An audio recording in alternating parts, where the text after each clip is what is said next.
Hey everyone, just wanted to share some of the things we're doing with Browseware to allow designers to share some of their designs and optimize their files online. So let's check it out. So here's a dress I designed in Browseware.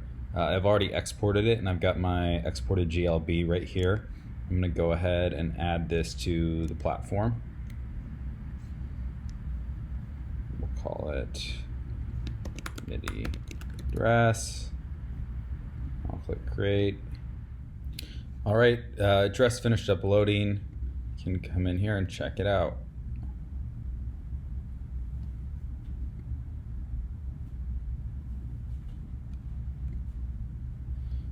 We can see that the file went from 192 megs down to 10.